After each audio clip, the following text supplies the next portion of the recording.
Good morning, good afternoon, good evening, ladies and gentlemen, boys and girls. Welcome to the Fall 2021 session of Go Dream Big. Who's Go Dream Big? We are a group of professional women who have organized ourselves under this banner. We volunteer our time, share stories from our life, our career journeys, in the hope that it will motivate and inspire you, give you ideas to make smart, informed choices for yourselves in your own careers. We have now done this twice in the past. In spring 2021, we discussed which tracks could you choose to impact a global pandemic. We had two professors, one from economics, one from biology, two engineers, a software developer, and somebody that works in manufacturing, a doctor, a physiotherapist, a program manager, a banker, a finance application manager, and an entrepreneur attend that session, and they shared their experience on how the world is fighting the pandemic we are going through right now. In summer of 2021, we had a second session where we discussed which paths can you choose to build a happier and healthier tomorrow. We had a psychiatrist, a sports producer, a yoga instructor, an arts educator, a documentary filmmaker, a lawyer, an urban planner, and an entrepreneur attend that session and share their perspectives on mental and physical well-being.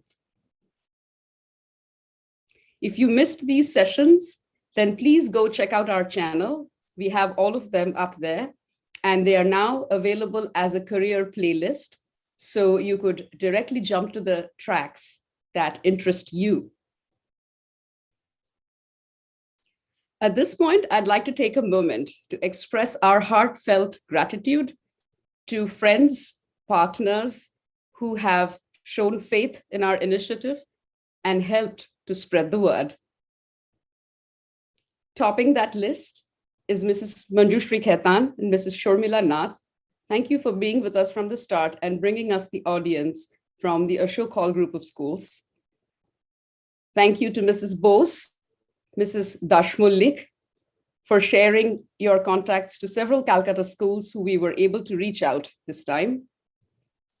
Mrs. Madhubunti Roy from Abhinav Bharti High School, Mr. Pradipta Hore from Aditya Birla World Academy, Mrs. Shukona Mukherjee and Sister Anna Maria from St. Joseph's Convent, Chandanagar, Mrs. Bindu Vasudevan from HLC International Learning Without Limits, Mrs. Joita Dashgupta from Techno India Group of Schools in Kolkata.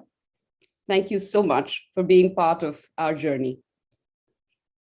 And now I'd like to welcome Ms. Munjima Chatterjee, an arts educator, a dramatist, who you met on our panel last time.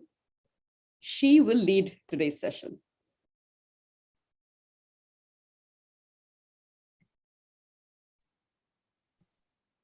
Hello, everyone. Thank you, Nivedita, for that introduction.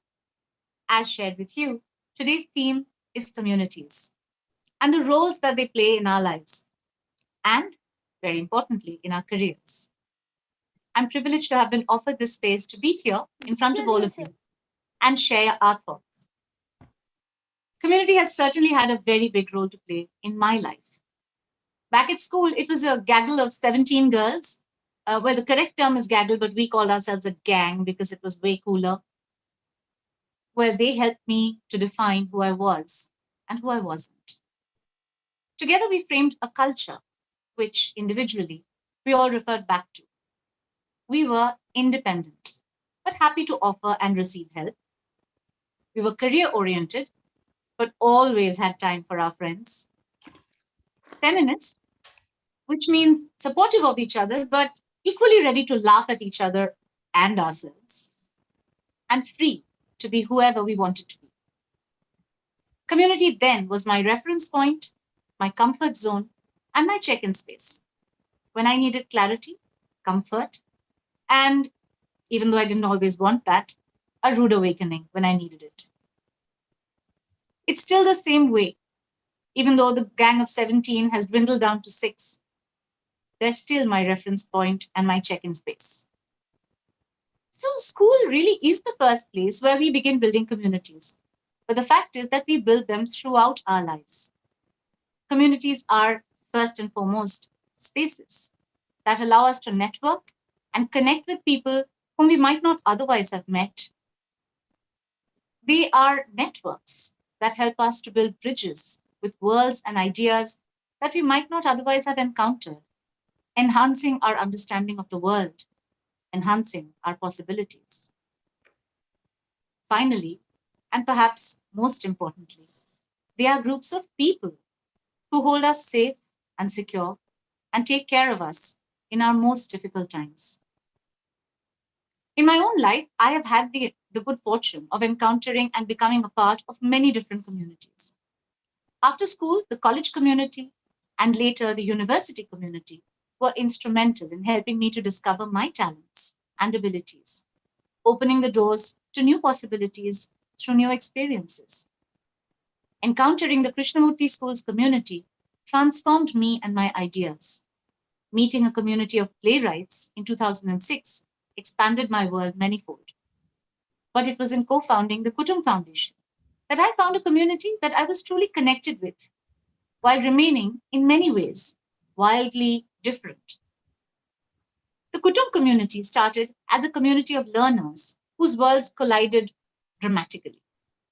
A group of young persons, fresh out of college, met a disparate group of children. Some lived in slums, some lived in government accommodations, some were on the streets. Some had never been to school, some went to school sporadically, and some were very, very diligent students. Together, we formed a close community where we studied, we sang, we played football, and we did a lot of drama. Some of it was intentional, but not quite all. From this community over the years have evolved football coaches, musicians, dancers, accountants, software professionals, event managers, theater artists. The experience transformed all of us, helping us to connect more deeply with ourselves and to grow as empathic beings, able to reach out to each other across the false divides of gender, of guilds, and of social class. I think it was the Hungarian author Frigyes Karinthy who said for the first time, he outlined the concept of different people across the world being connected with each other by way of a chain link of just a handful of people. Later, when the small world experiments were conducted at the Massachusetts Institute of Technology, certain terminologies began to be developed, which were then put together in a successful play by the playwright John Guare. And this was the theory of 6 degrees of separation. According to this theory, any two people in the world, irrespective of their social status or nationality, are a maximum of 6 social connections apart. Think about that. Mind-blowing, isn't it? The idea that you could be connected with as few as 6 connecting links to anyone, anywhere in the world.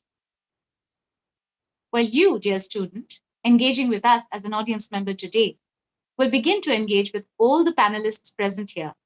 You will hear from them, learn from them, and begin to connect the 6 dots that perhaps separate you from them. We hope that in today's conversations, you will begin to see how building a community can help you build bridges, network for better life opportunities, and find a safe space with other caring humans.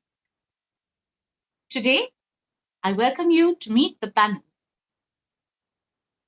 And in the panel today, we have an engineer, Suparna Hajra,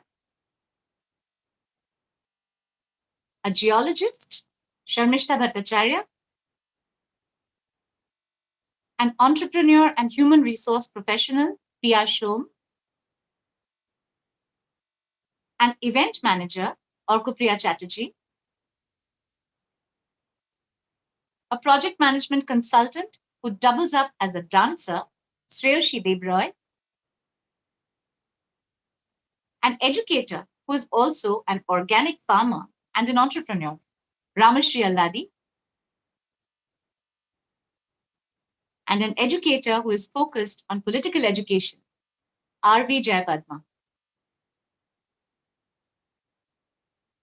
We are happy to share that we have some of our alumni from the last two sessions of Go Dream Big also with us. And we have the session moderators for today. That's Nivedita, Mimi, and me, Manjima. Our session moderators, Sanjukta and Mumia, are not with us today, but they have been instrumental in putting this panel together. And now, I'm going to hand you back to Nivedita to explain some of the ways in which we will engage. Over to you.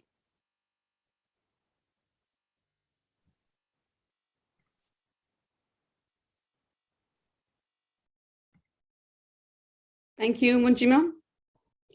I will quickly share some logistical details. If you are logged in on your Google account, then that's well and good. Otherwise, you should log in. You can use our generic attendee21@gmail.com account with the password Go Dream Big, no caps, all one word. And this is so that you can add your questions and comments for us in this area right next to the live window. And then I welcome you to check back under the live feed later to get a link for signing up for Go Dream Big. You've seen this in our flyers if you have received them.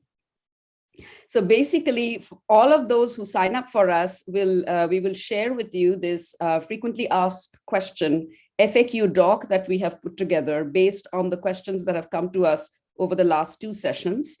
It'll cover 4 points to ponder if you're thinking of studying abroad. How do you foster resilience? What are soft skills? And why are they life skills? And is learning to code the right choice for you? So hopefully that topic generates interest, piques your curiosity. Do sign up so we can reach this document to you. And with that, I am very pleased to welcome Shormishta Bhattacharya, our first panelist. She's an engineer from Singapore. Hi, everyone. I hope I can add some diversity to today's discussion as I share more on community as a safety net or community building rather than community service. Let me start with the why and how of community in my life. Why community? Well, this quote here kind of sums up the why for community in my life, which says, those who have a strong sense of love and belonging have the courage to be imperfect. My community has always served as that safety net for me, which allows me to be myself, wherever I have been. In fact, my objective today is to share with all of you how I have always found this sense of belonging, this sense of purpose in fostering harmony in the various communities, various places that I have stayed in, and how that in turn has helped me to grow, to mature, both personally as well as professionally. As to the how, well, this picture speaks 1,000 words, I believe, but we will definitely discover more in the next 4 to 5 minutes. Let's start at the beginning. I did my schooling from GDB in Kolkata. Interesting to note here, though I always wanted to be an engineer, I did not get any rank the first time, and the second time I got into computer engineering in Jadavpur University. So this is just to call out, there's always a second time, a third time, and if not, there is definitely something more beautiful waiting for you out there. I also want to call out at this point that my focus today will be on the various communities that have shaped me who I am today, rather than the various professional and academic achievements. And hence, here I start what I like to call my experience funnel. So my community at this stage in my life was my school friends and my family who gave me my core values and who have remained my safety net throughout my life. Well, moving on, I started my career in Delhi as a developer in the EDA industry making high-tech software for the chip design industry. So yes, very exciting times professionally. And personally also, I added words like self-reliance, networking to my experience funnel, words which never existed before in my dictionary, through my interaction with the wider Indian community in Delhi. Well, fast forward to 2006, moved to Singapore, completely new culture, new domain. I started working in the CAD domain. It was very exciting times again, because Autodesk, where I was working, was moving from 20 years of waterfall ways of working to Agile, and I was part of the pioneering team. But also, why this period was interesting was because I rediscovered my love for the stage during this time. That's primarily also because the Singapore government itself promotes communal harmony through cultural programs, which gave me the opportunity to connect with various communities culturally. In fact, during this time, while doing my master's from NTU, I was able to bond with the international community like the Chinese, the Malay, Singaporeans, Japanese, through the various cultural programs that I organized, as I gave them a piece of Bollywood. And trust me, everybody likes Bollywood. And in turn, my experience funnel started to grow as I learned the value of discipline and governance from the Singapore community and added words like adaptability and resilience as I adapted to a completely new culture. Once again, fast forward to 2012. Now I'm in Dubai. We moved as a family to Dubai. And once again, I was able to build my safety net around the cultural circuit in Dubai. In Dubai, I interacted with people from the Middle East, like Lebanon, Turkey, Qatar, and it tremendously expanded my experience funnel. It busted many myths I had about women from the Middle East. One such moment I remember was when my Pakistani neighbor sat through the entire recording of Mohalaya, which we had staged for our kids in Dubai, and how appreciative she was of the rich baritone in Birendra Kishore Bhadra's voice. That was a very proud moment for me, and definitely perfect cultural amalgamation, I would say. Well, in terms of the experience funnel, I spent more time with my family at this time as I was working from home and added words like prioritization to my capability funnel, which I believe is a very important life skill for all of us to add to our funnels. Well, that was Dubai. Moving on, 2014, Johannesburg, South Africa, no work visa, no friends, no family. I naturally reached out to the Indian cultural community there. And interestingly, I got my first break in a startup through my networking with this community, my safety net. In fact, I got to work in some of the most interesting domains and roles whilst in Johannesburg, like in mobile app development, banking process automation, big data, etc. During this time, I also choreographed some of my most memorable stage shows, bringing ladies together who had never danced before, men who thought dancing was for girls, and even kids who had never experienced the stage before. And together, we created magic on stage and hopefully left behind a bit of that magic in their hearts as well. And meanwhile, I was bowled over by the South African sense of rhythm and hospitality.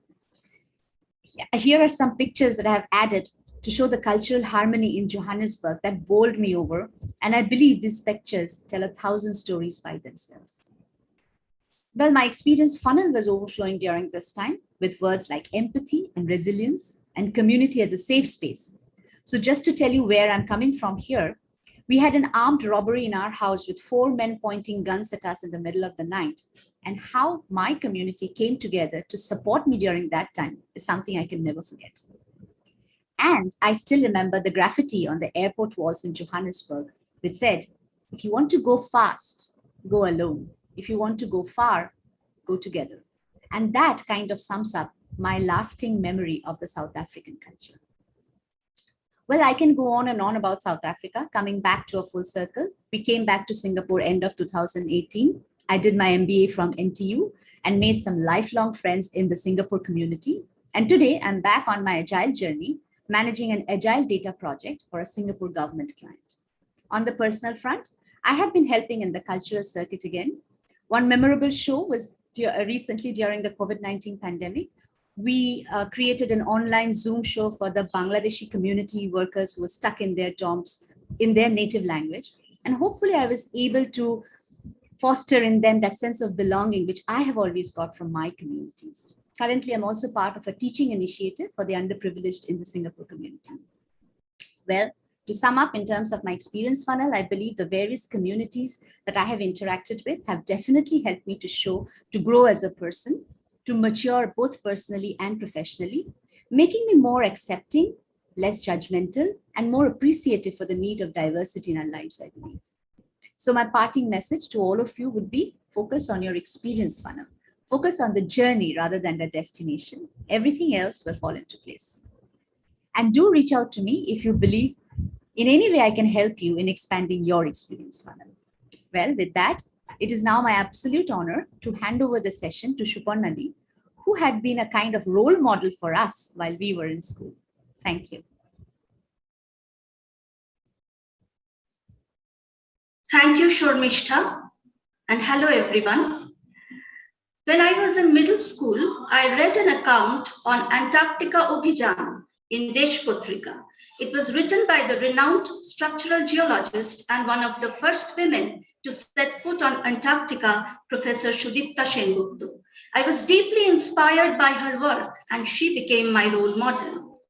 Here is a photograph of Professor Sengupta from her Antarctica expedition. I followed her footsteps and studied geology at Jadavpur University, where I completed my PhD later. It is interesting to note that not many women back in early 90s pursued geology as a profession. No wonder I was the only girl student in my class. I love to travel in natural surroundings, and becoming a geologist was my first choice, much to my father's dismay, who wanted me to become a doctor. While doing my PhD, I cleared UPSC exam and joined Geological Survey of India as a professional geologist. A bit of technical speak here. In GSI, some of the specialization domains are mapping, geophysical survey, mineral exploration, polar studies, geoscience research, and public good geoscience. I have listed some of the challenges here. Some of these I have already covered. Here, I would like to talk about the rigorous fieldwork requirements and lack of work-life balance due to on-field assignments that stretch for many months. So, I had to take up less demanding role in map compilation and publication department for a few years when my son was young. I moved on to public good geoscience research with on-field assignments after my son grew older. Here are some photographs taken during fieldwork in Mandla district of Madhya Pradesh. These are some of the tools of our trade: a hammer, a pocket lens, and a Brunton compass. As a geoscientist working in public good domain, I have researched arsenic and fluoride contamination of groundwater in remote villages of West Bengal and Madhya Pradesh. Here are some photographs relevant to our research. Consumption of fluoride contaminated water causes diseases like skeletal and dental fluorosis. The next set of photos depict sample collection and testing performed during fieldwork. This is the final photo here that displays one of the remediation strategies. Our job is to provide recommendation to state agencies that implement these mitigation strategies based on our recommendation. Let me recount a small story here. During one of my field trips in Chhindwara district of Madhya Pradesh, I met a bright little girl named Sunaina. She was suffering from dental fluorosis, but the water sample from the well in her village was not contaminated. While my team was trying to solve the puzzle, she told us that they moved to this village 2 years back, and prior to that, they lived in a different village. Right there, she solved our puzzle. She was full of curiosity, pointed to the instruments we were carrying, and asked several questions. She thanked me for my work and said, "Can I be a scientist like you when I grow up?"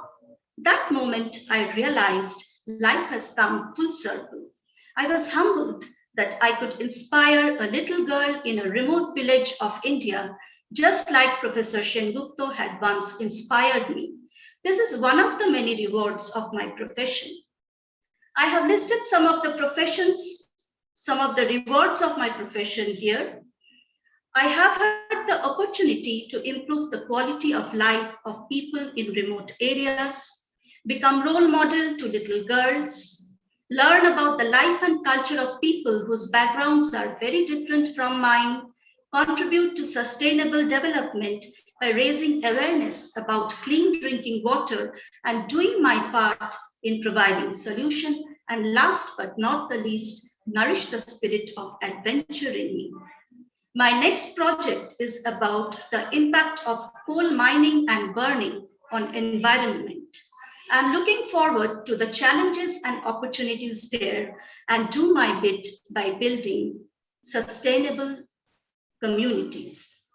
Thank you.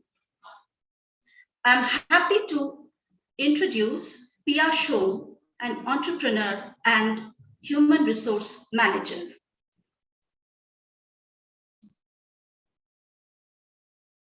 You're mute.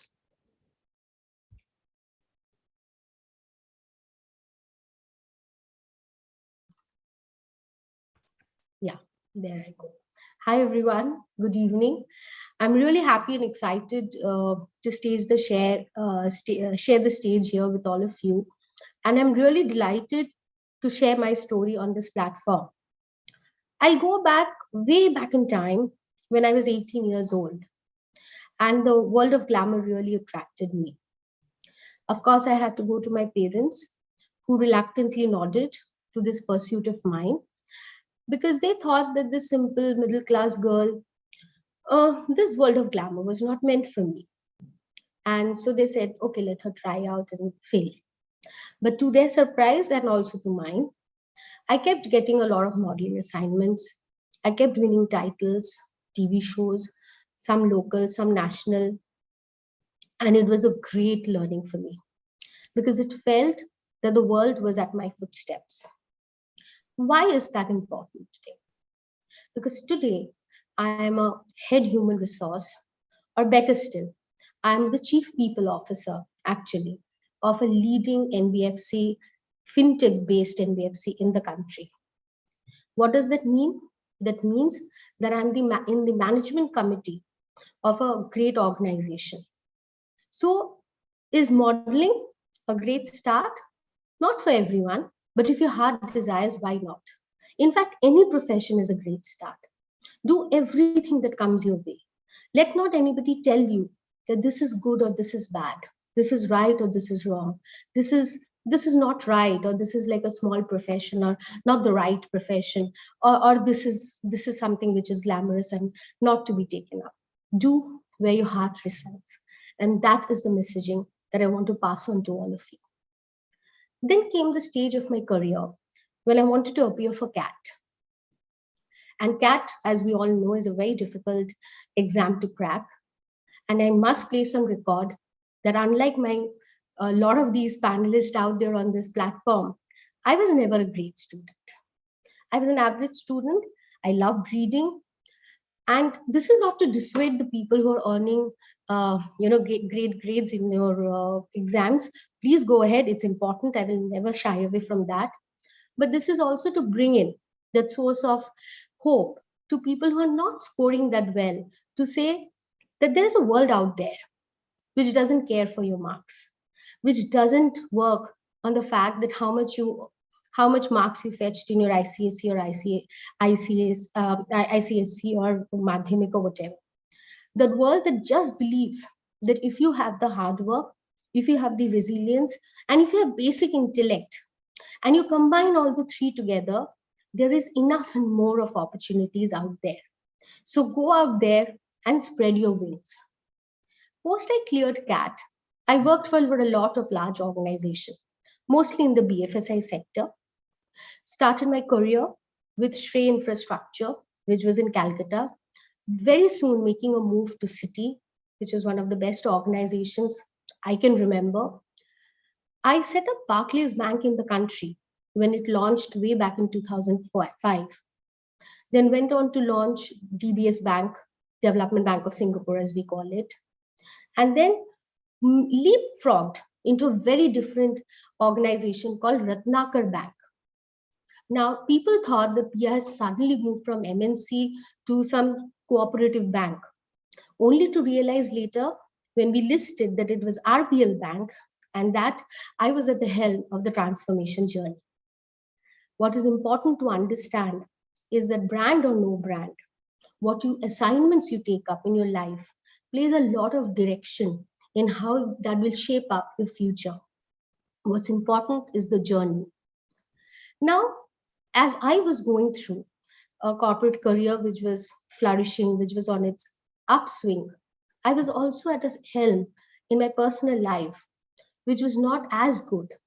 I was going through domestic abuse. Yes, you heard me right. Somebody who can be career oriented, doing very well, everybody thinks is smart, and nothing can touch you. Life does happen.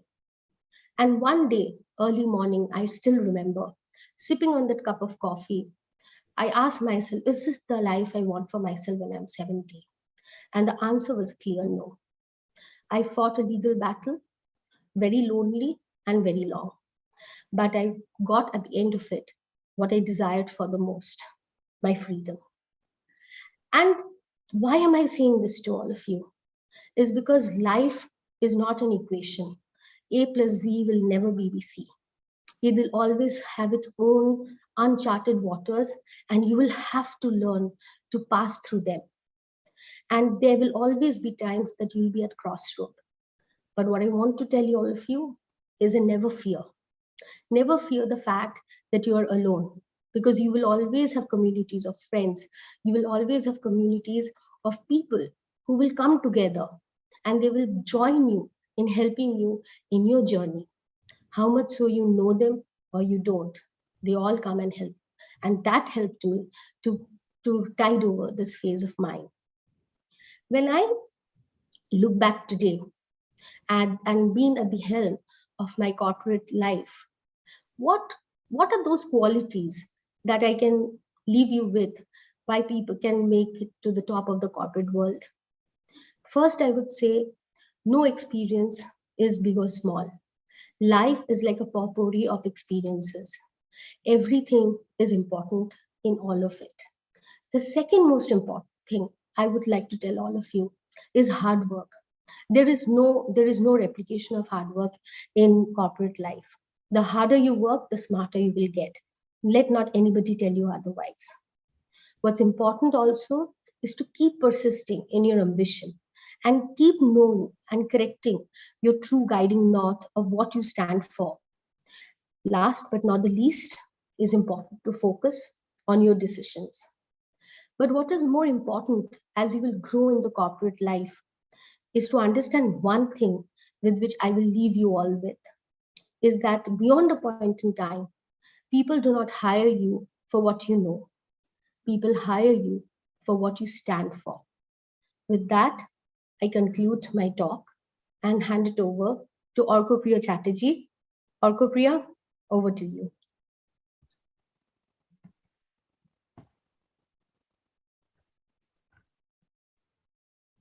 Thank you, Priyadi.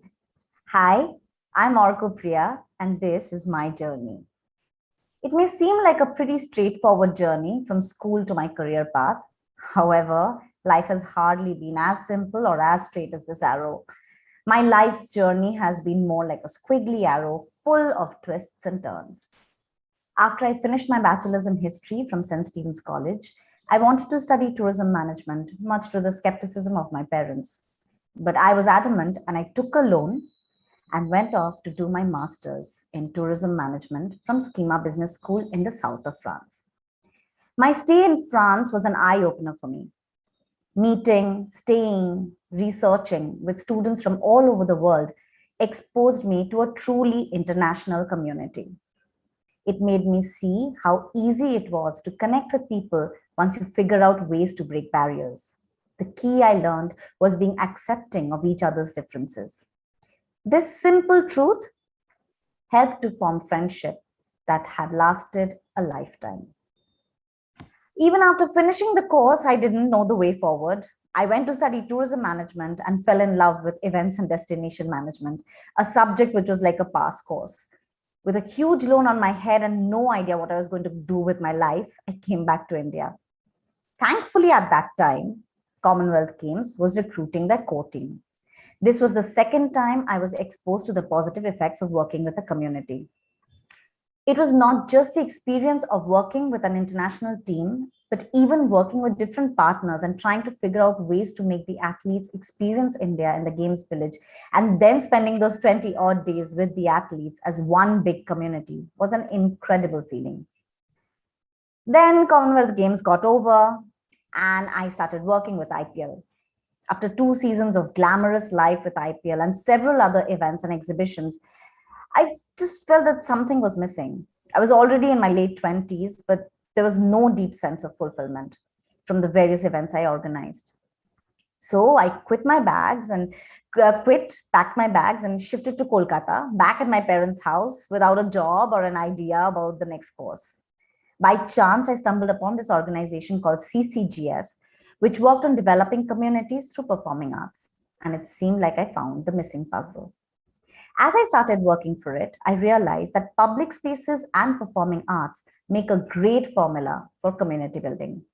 The work involved finding open spaces where people stopped visiting for whatever reasons, and through performing arts, bring people back to these spaces. The change that we saw in these parks through doing performances over and over was incredible.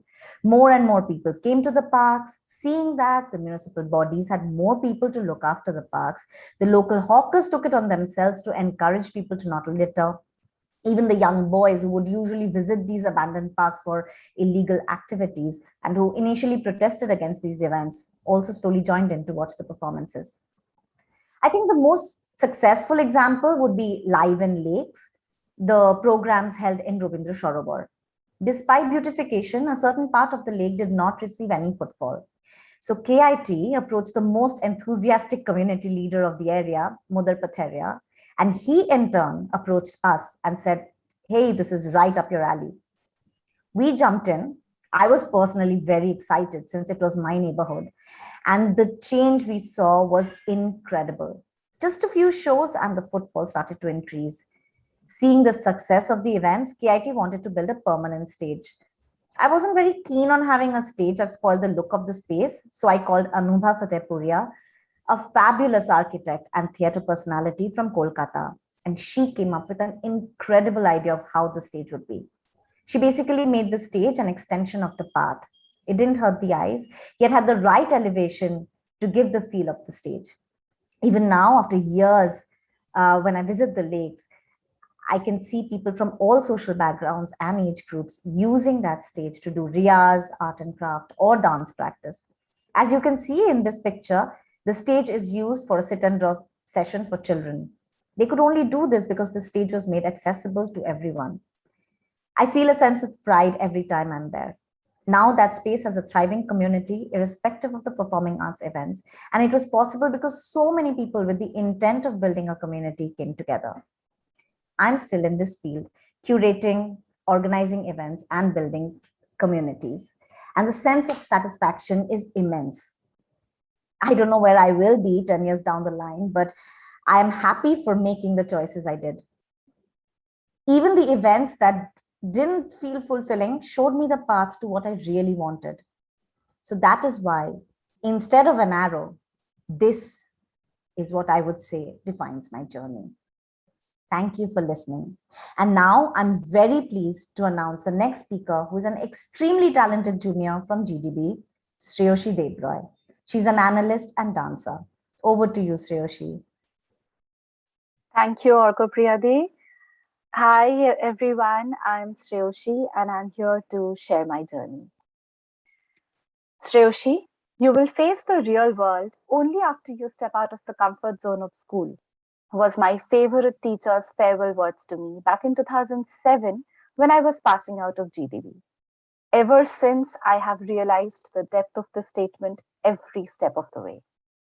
I have an analytical mindset, and surely enough, I took up mathematics honors in St. Xavier's College with a plan to continue in the traditional path of academia. It was in 2010 that light started happening when I was busy planning it. I got placed at McKinsey & Company as an analyst, I got posted in Gurgaon, the biggest and most important accident of my life. It was definitely not something that I had planned for, but I took it up as a challenge. And I moved cities as a 21-year-old novice. My entire professional and personal growth happened over the next 4 years. I got massive opportunities to work with people from diverse cultures, and I also got to travel to different countries. This was absolutely not something I could have gained in my previous avatar. By this time, my goal was pretty much set at an MBA. I prepared for it and I landed at ISB. And after ISB, I got a stable and well-earning job as an operations manager at Amazon. Sounds cool, right? But I figured out very quickly that it was not my cup of tea. I really did not want to end up chasing the same metrics every day. Phase 2 of my life began when I quit Amazon without another job at hand. I took some time off, applied to jobs, and landed a very exciting role working for a startup dealing with student group excursions. Finding immense satisfaction in working in the travel industry, I wanted to expand my horizon as an independent management consultant, specifically for the travel industry. But wait here, what does a consultant do? Simply put, a consultant helps companies solve complex business problems by bringing in external perspective and expertise.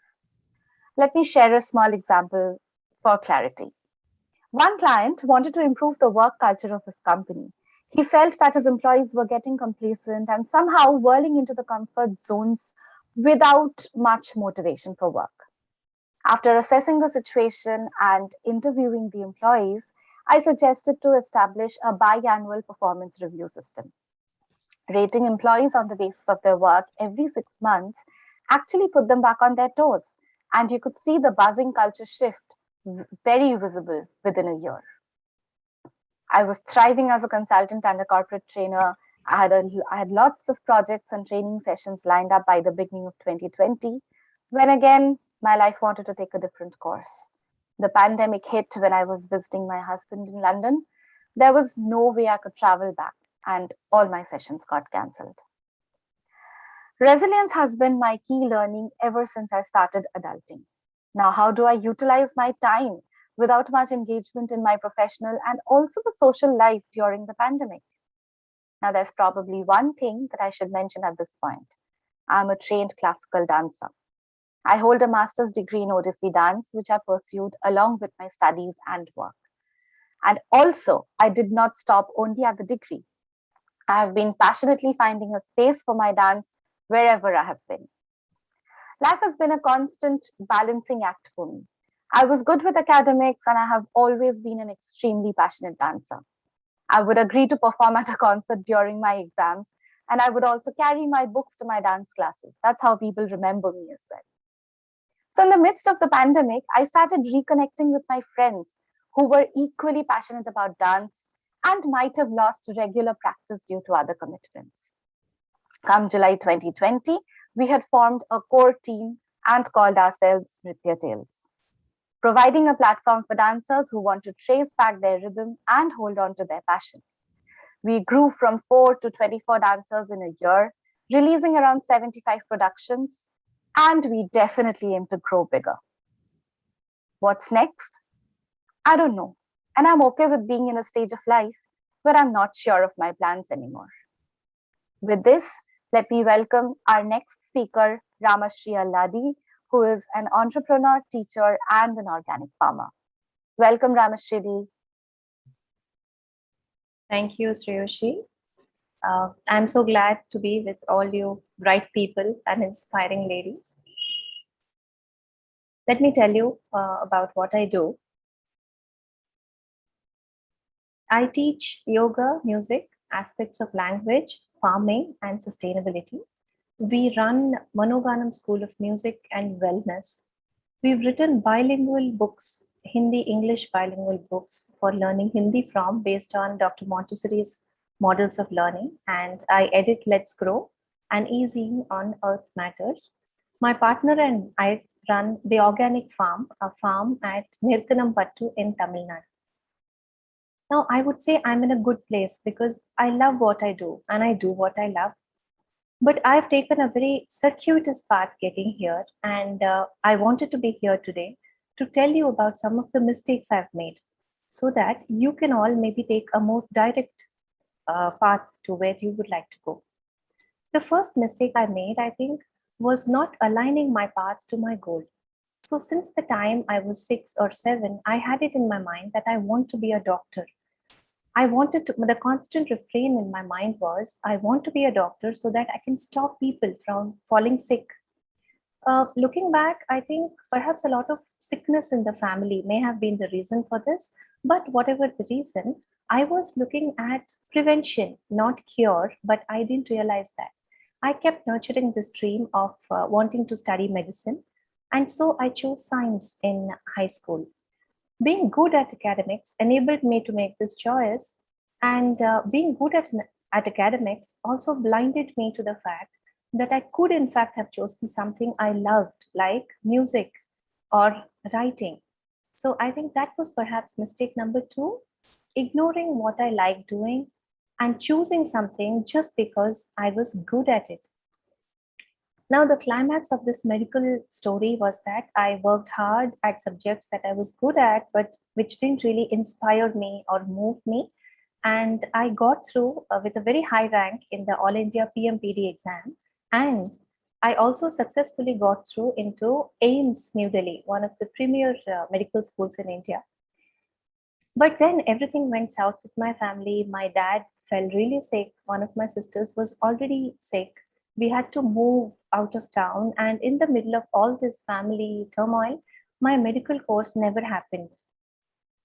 Those were a few dark days, actually. I would wake up in the morning thinking that, oh, I've got through into AIMS. And immediately the thought would follow that I can't go. I didn't go. But anyway, life went on. I worked, I taught, I discovered that I loved teaching. In fact, I studied MA, MPhil, I married, moved to Chennai.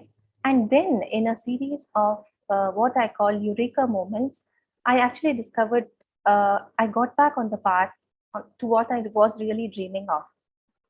So the first such moment happened in 2003 during my pregnancy. This was the time when I learned yoga formally. I did yoga every single day of my pregnancy, and that really paid rich dividends because my daughter was born after just a few minutes of labor, and I was able to carry her out of the labor room myself. And I was like, this is wonderful. This is something everybody should know of, that yoga is something that can prevent ill health and all kinds of problems with health and with mental health. The next such moment happened like this. So there was this lady who wanted me to teach her music. She wanted to do this because her gynecologist had asked her to, because she needed to be less stressed. Now, she was a very sincere student, but a little tone deaf, and she knew it. So she would just say to me, you sing and I listen. And we did this for months together. I would sing to her and she would listen. After a few months, we moved houses and we lost touch with her. And another 6 months down, one day, my husband calls me from the front door saying, hey, look who's here. And I see it's this lady with her entire family, with flowers, fruits, sweets, clothes, and this little tiny baby boy wrapped up in blankets in her arms. And this family had traced me and they had come to find me to thank me because they thought I had somehow helped her have that child. I remember that scene so well. All these happy faces crowding around me and me just standing there with this bulb on in my head, that when I realized that music is an integral part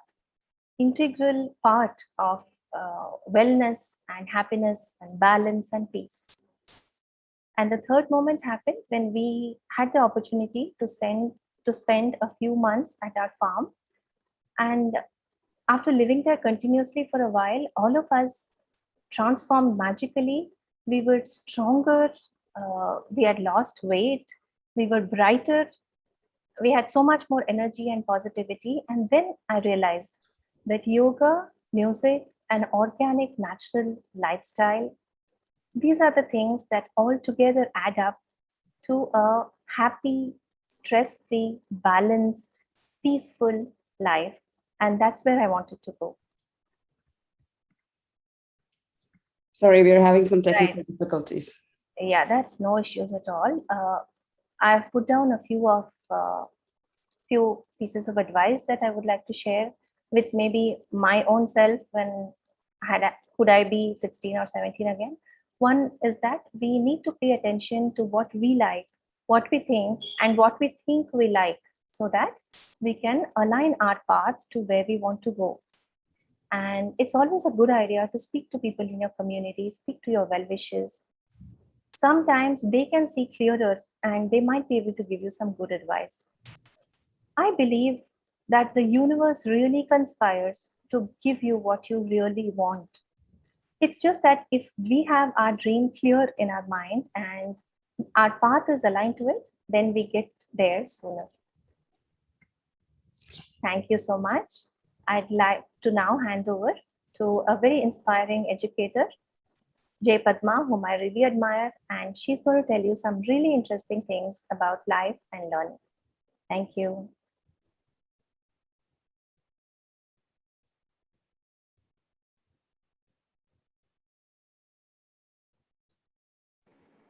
Thank you, Ramashri, for sharing your journey, and thank you to all the panelists. Really, it's been such fascinating stories, and it is my honor and privilege to be part of this panel as well. So here's my story, really, the journey that I've been on for the past many years. I'll start with a point when I was about 20 years old, and I found myself dropped off in a village called Naganvat Choti in the middle of a forest, 21 kilometers from any motorable road. This is a village on gentle hills with about 50 families. I was in Gendaben's home of mud and thatch, and they offered me the only cot in their house. Gendaben's sprightly 13-year-old daughter, Bati, was my companion for the next 2 weeks. I soon discovered that there was no toilet or bathing room, and my room, which I shared with a cow, did not have a door. There was no electricity or phone in the village, and to top it all, I did not know the language, Bhili, that they spoke. This was no dream. I was here in this village as part of the induction fieldwork at the Institute of Rural Management. And I had got here basically after my graduation, right? So I would be permitted to pursue this 2-year management program at the Institute of Rural Management if I completed the fieldwork, induction fieldwork successfully. IRMA, as some of you may know, is closely associated with farmer cooperatives who run the well-known milk company called Amul. I'll rewind a little bit here. I'd studied physics, chemistry, math, and bio in +2. Simply because I'd scored over 90% in science and math in class 10, though I actually enjoyed learning geography and history, but I was not very sure where those would lead me. If I were in your shoes today, I'd be choosing to study language, math, geography, political science, biology. Interdisciplinary subject choices are more common now, and I really wish I had those opportunities. In any case, after +2, I had applied to the National Institute of Design and I went for the interview. And when I was not finally selected, I really thought my world had come crashing down. And I stumbled into Xavier's to study eco-math and stats. None of these were thought out decisions. College was fun with music, drama, and some politics. And 3 years later, many of my friends were writing management exams and I did the same. And I walked into the sprawling campus of IRMA, little knowing what I had signed up for. So here I was in Naganvat Choti village, munching on thick, dry rotis made of corn, which felt like biodegradable frisbees. Living with Gendaben and her family, I learned about resources, land and forests, how they are linked closely to people's lives. I learned how community works together, supports each other in economic, social, and emotional ways. I learned about power and control, patriarchy, caste, about government, or rather the absence of it, and how people cope.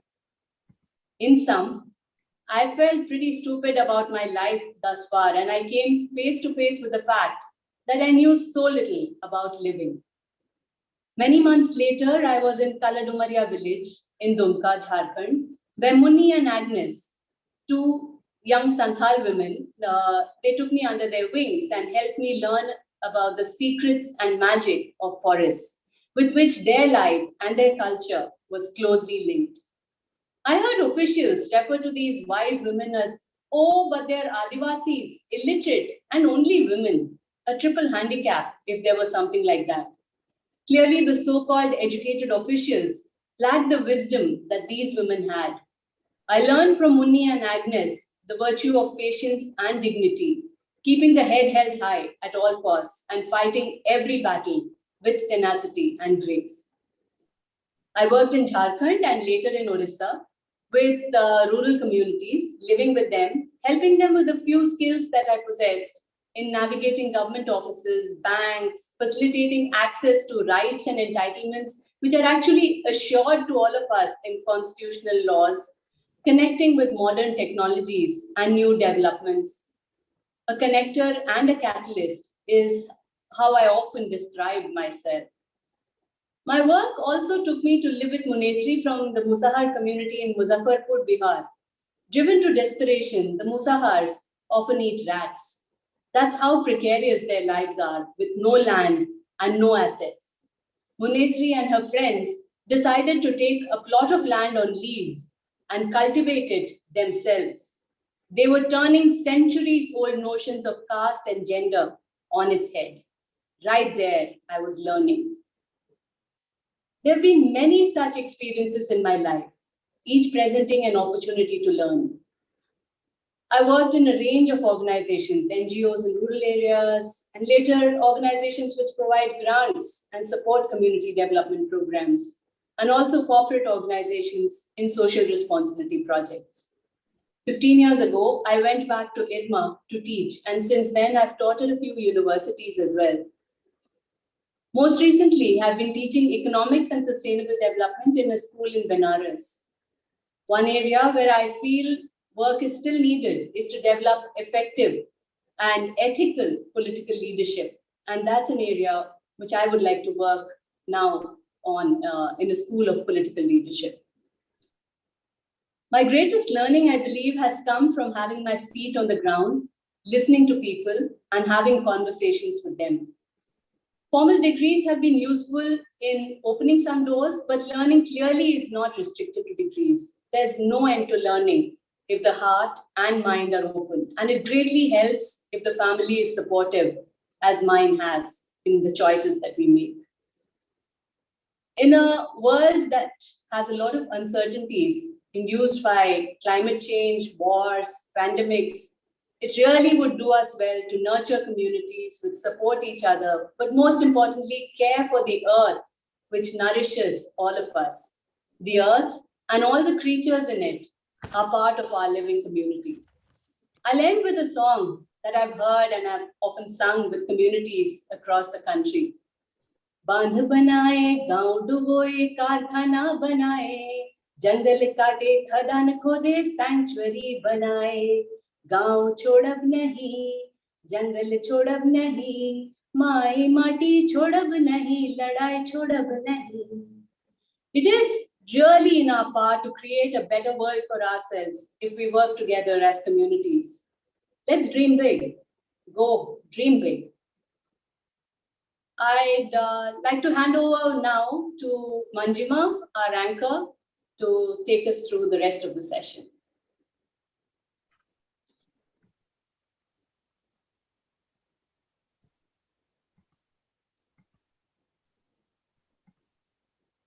Wow, what an absolutely fascinating set of journeys that was.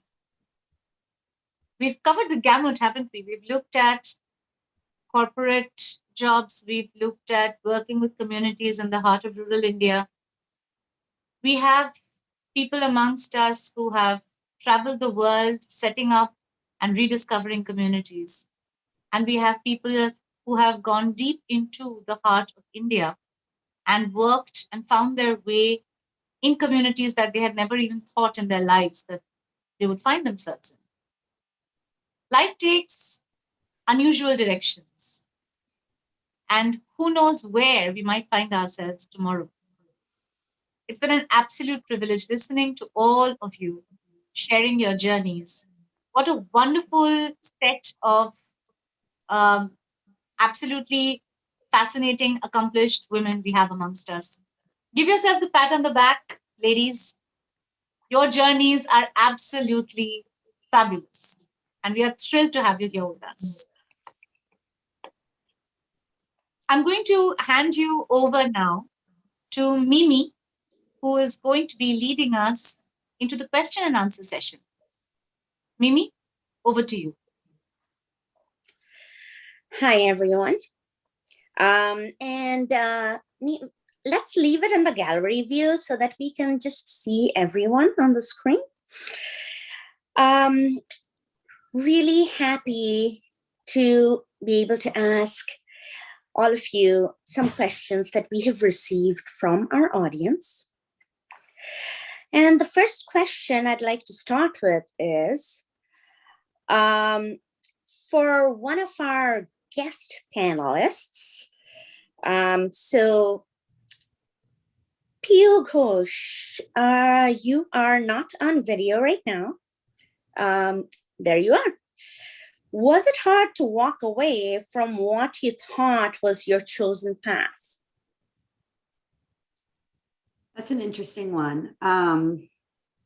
I too studied science when I was in my plus 12. And of course, in my heart of hearts, I always thought I wanted to be an engineer and I wanted to go down the path of science. And ultimately, I ended up not doing that. Ultimately, I did end up going towards a social science background. And I did a bachelor's and a master's in economics. And I think knowing what I know now, I enjoy the social sciences so much more, despite the fact that I was pretty good at math and science. And I think as you age, you discover more about yourself and you discover more about the world around you. And you discover that what you thought was your path is not your path. And so, you know, that's how I felt through all my time that I've now been working in social sciences in over 20 years. So does anybody else on the panel have anything to add to that? Maybe, I don't know. I think Sriyoshi, you talked about that, or Munjima, I see a hand there. Yeah, you know, I've always thought urban planning was like a really exciting field to be in ever since I heard about it for the first time. I studied sociology at university, but I really didn't know that urban planning could be like a field that one could actually, you know, major in. So that was never something that was in my frame. I wish it was. And now I've recently discovered that there's something called ecaistics, which is the study of community settlements. And you can actually specialize in that, in the planning of big cities. And it's just, you know, the whole idea that there's a science of human settlements.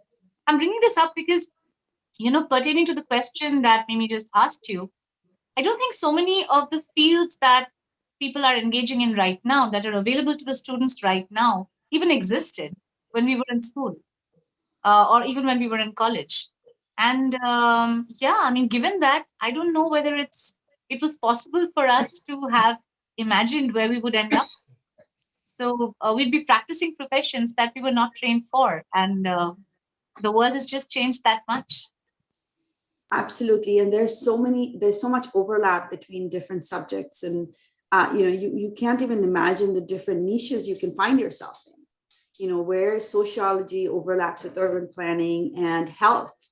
And, you know, you come up with these beautiful careers that nobody really knows about. I mean, even Ramashri is working in that, you know, that whole field where, you know, farming overlaps with health and wellness and community building. And, you know, I'm sure also involves some sort of science in developing newer techniques and other things. So it's just fascinating. It fascinates me how, you know, we try to pigeonhole ourselves and then find out, you know, there's just so much more to careers in life than just one subject. Back to you, Mimi.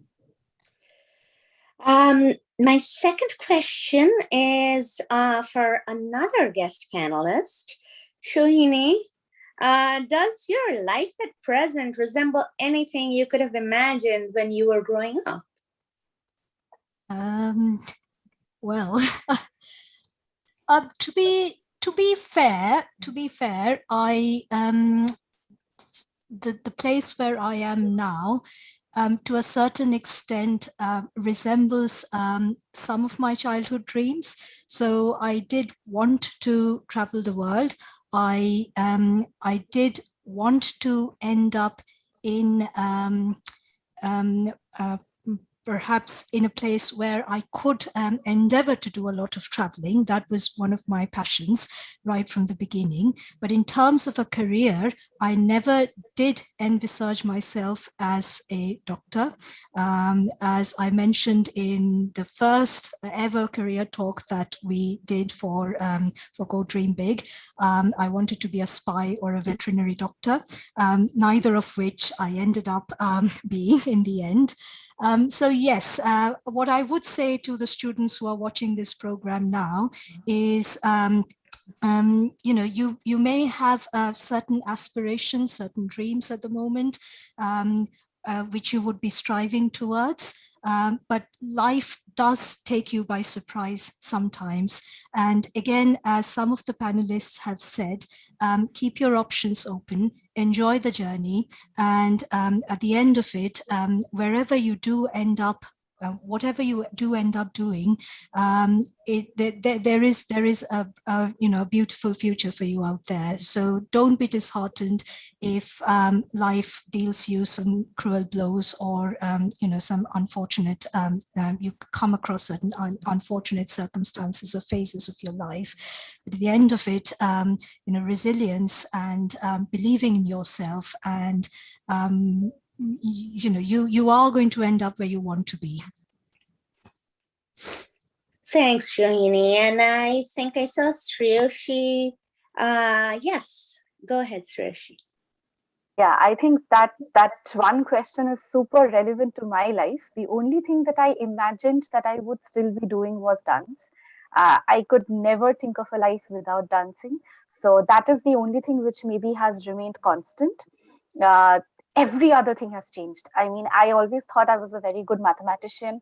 By the end of college, I realized that no, maths is not the place for me. I mean, okay, fine, but no, it's not where I want to take my life towards.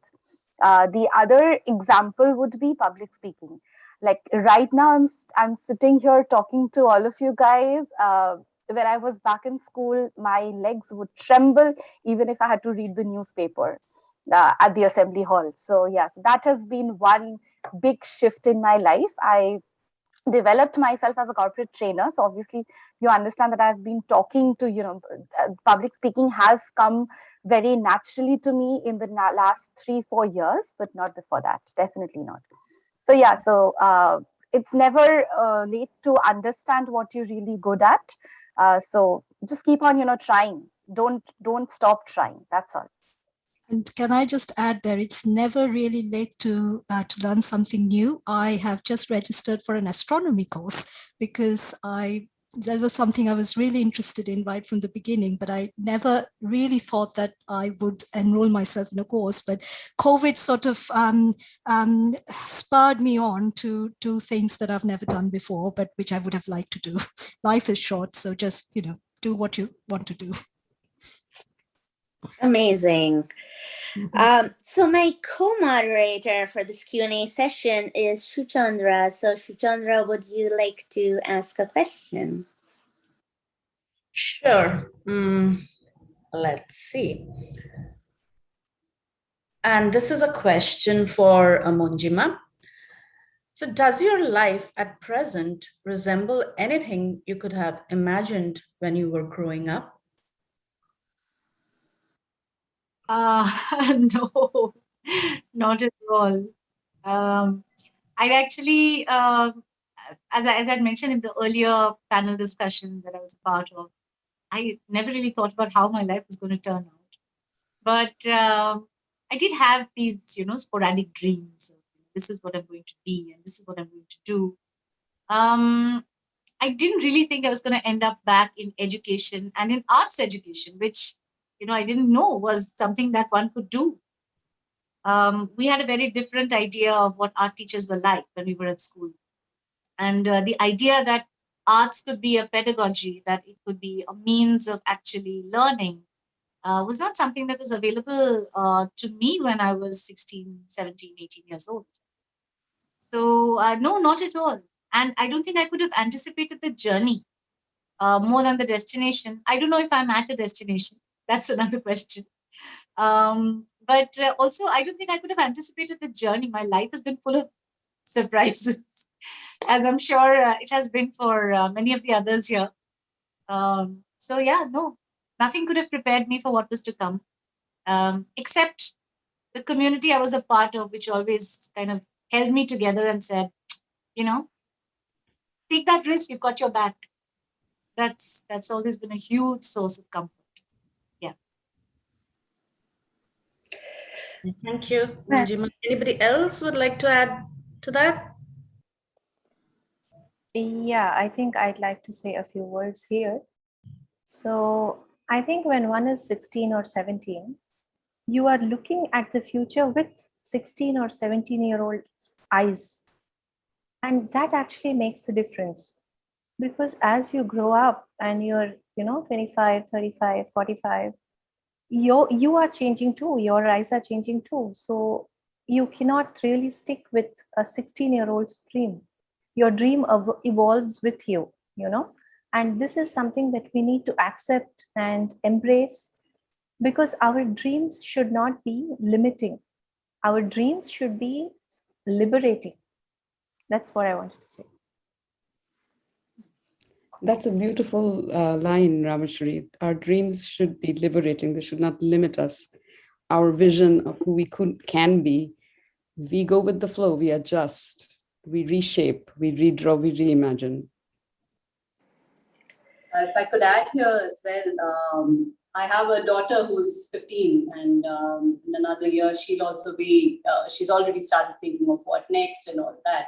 So if I were to talk to myself, and like I speak with my daughter now, the big reassurance, I think, is that it's okay to not know what the future is going to be like.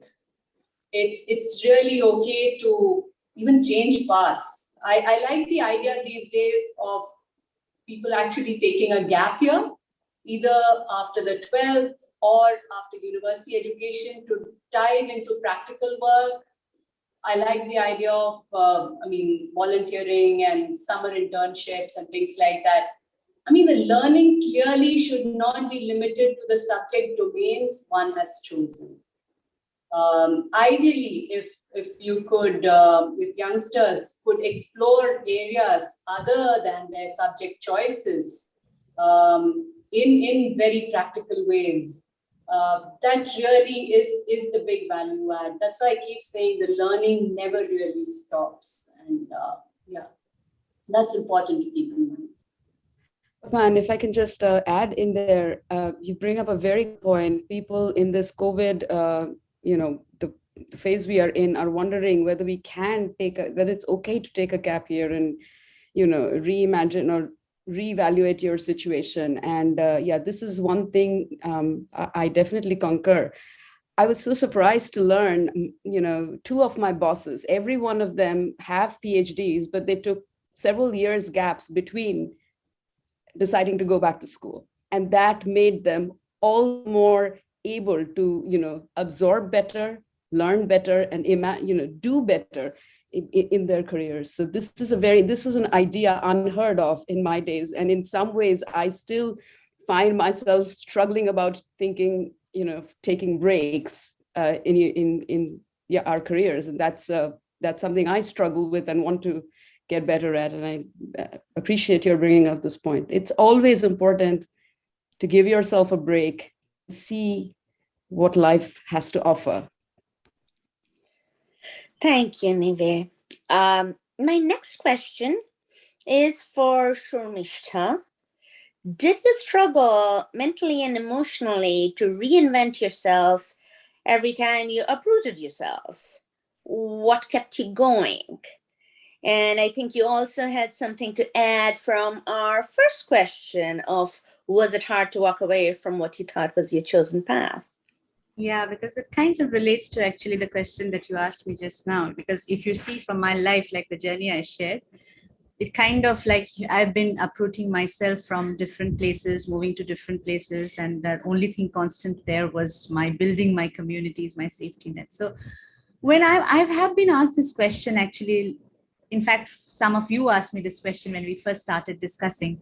And that's when I was just thinking, like, when actually I made these decisions. So I guess for us, like even for the listeners out there, I think what is very important is it's all about your priority in life. So for me, like, okay, when I started as in my career, I wanted to be an engineer. That was my priority. Then somewhere down the line, my priority changed. I think for me, it became more, I want to explore new places. So that I want to explore new cultures. So whenever that opportunity arose, if I had to weigh between my career and my need to explore new places, new cultures, for me, it didn't become like how it seems like. Was it difficult? Not difficult at all. When I think back, when people ask me that was it difficult, then I think, okay, yeah, maybe.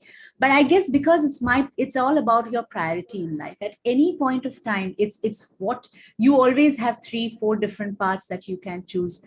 Maybe because you by skills, by capabilities, or by just virtue of what you would like to do. And at every point, I think that the key skill is your what you want to do. What do you really want to do? If you follow your heart, then it's not so difficult. So from my life, I would say, if you see, I have changed paths a number of times. I have, as somebody here mentioned, your dreams, like, possibly you need to change your dreams, so that at any point, like now, when we go from one place to another, one career to another, you also change your aspirations. You dream. Your dream should not be limiting yourself, but you should be able to feel happy with what you're doing. So I think that's a learning, that's also a mental model, which is very important. And that's where I believe it's very important to have people around you who you feel that sense of belonging, who will support you in whatever decisions that you make. So one example just now that came to my mind when somebody mentioned that nothing, like, everything that we do in life, we realize sometime later that the value of that. So for example, when I started working in South Africa, when I did some small roles in a startup, I was thinking that where is my career going? Just to bring it back, when I came back to Singapore after my MBA, that one small gig that I did with a company that helped me to land a job here with the experience that I had there. So I believe really nothing goes to waste. Really, all experiences are of great value, and we should all live in the moment and make the most of the experience that you're going through right now. And you'll definitely find value there.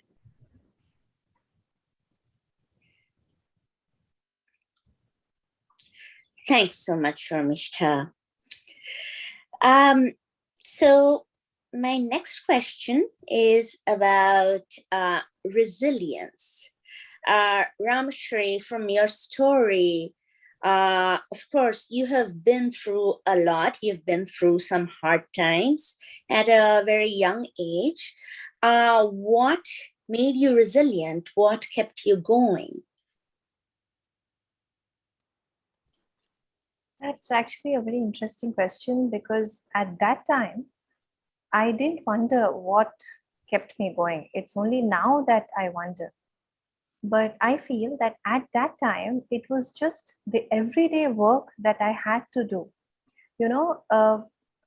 I don't know whether karma, duty, dharma are very heavy words to use, but sometimes it so happens in life, there are some things you just have to do in that day. In order to get through that day, you have to do A thing for your dad, B thing for your mom, C thing for your sister, and you just do it because that's what your job is on that given day. I think committing to certain work every day is what really keeps us going, more than something that we think inside our heads, because sometimes our heads are in their own paths, And it's when you put your hands and your legs and your bodies to use, you stay grounded and you stay balanced. And I think the everyday work, everyday studying, the the activities that one does in life, that one has to do, that one has already committed to do, those are the things that kept me going. And of course, music was a permanent background, playing in the background, playing all the time. And that was a wonderful thing to rest upon, I'd say. Thank you. I'm going to jump in here and say something. Ramashri, I am seeing you after almost 25 years now, but seeing you today brings back an episode from my childhood. The first day I met you, and that was on a school bus. I think you had just moved to GD Birla, and we happened to be in the same school bus. It was a very, very hot and humid day, and there was this student who started vomiting in the bus. And everyone sort of moved away from her because, obviously, there was the smell and the distressing scene. And you went up to her and you offered her your water bottle, and you offered her water from your water bottle. And you wiped her face, I think, with her handkerchief. And I just sat there watching you, and I thought that what an immense well of empathy that you had for this girl who was suffering. And the fact that you have ended up where you are in your life with the empathy and with your well of understanding for others, I'm not surprised. I'm not surprised that you are where you are, because just hearing your career journey and your career talk brought that episode back into my mind. What a memory you have, Shohini. I remember that day too, actually, but I didn't think anybody else would. Yeah. It's wonderful meeting you. Mm-hmm. After, Lovely yeah, to as see you said, you again. after so many years. Okay, so my next question will be to Nivedita. So Nive, what has been the most surprising thing you have learned in life? I think the most surprising thing that I learned in life was there's no free lunch. There's no free lunch. And, while there is a lot of opportunities for you to engage in, it's important to remain cognizant of the angles of each and every one of the others that you're interacting with. There's a lot of opportunities. There's a lot of, places to make progress, but it's important to keep that awareness inside you. So dream big, but dream clear. I hadn't quite realized that. I was I was on cloud 9 for a long time. But pie in the sky, boots on the ground. That's the good formula. So that's how you define dream clear? Because I think at some level, it's really difficult to dream clear.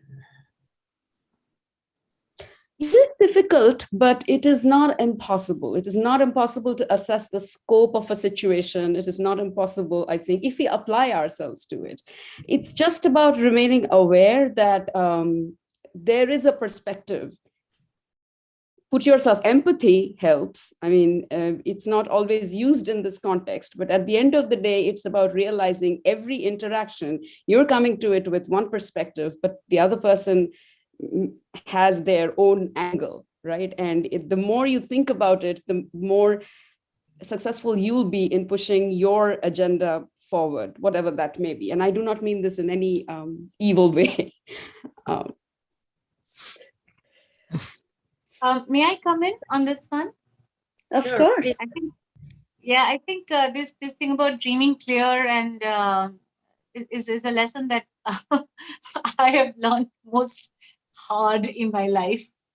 But it's an interesting thing that you say that, Nivedi, because for me, I think what I've finally come to realize is what is important is at any given moment, if I'm uncomfortable in any way, I stop to assess the situation around me and I ask myself, am I where I want to be? Am I where I want to be, not just in terms of my career goals and everything else, but am I in the midst of people who I want to be in the midst of? Am I doing what I want to be doing? Is there something that I have in mind that I really want? What do I need to do to achieve it? And I think finally, with that most important question, the things that I need to do to achieve it, are they worth it? How much does it matter to me? And I think this is something that applies irrespective of whether it's a career goal, whether it's a social situation, or whether it's a community that I'm a part of. Because finally, at the end of the day, I have to learn to be comfortable in my own skin, well enough to know to be able to answer these questions.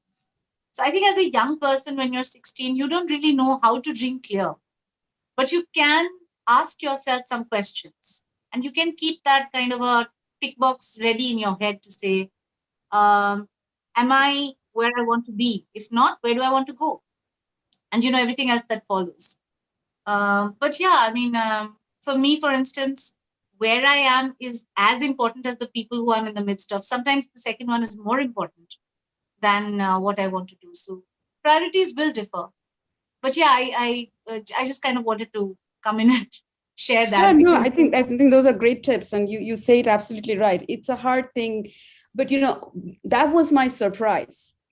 I was always asking questions of me. I was never trying to ask questions of who I'm interacting with. So that was my surprise, right? Like, I got to think what he's thinking or what she's thinking, or at least try to figure that out to, understand why I'm experiencing this. So that was my learning. So let me bring in another guest panelist here, Debjani. Debjani, as a lawyer, do you feel like you dreamt big but dreamt clear? How do you think that worked for you? Hello, yes.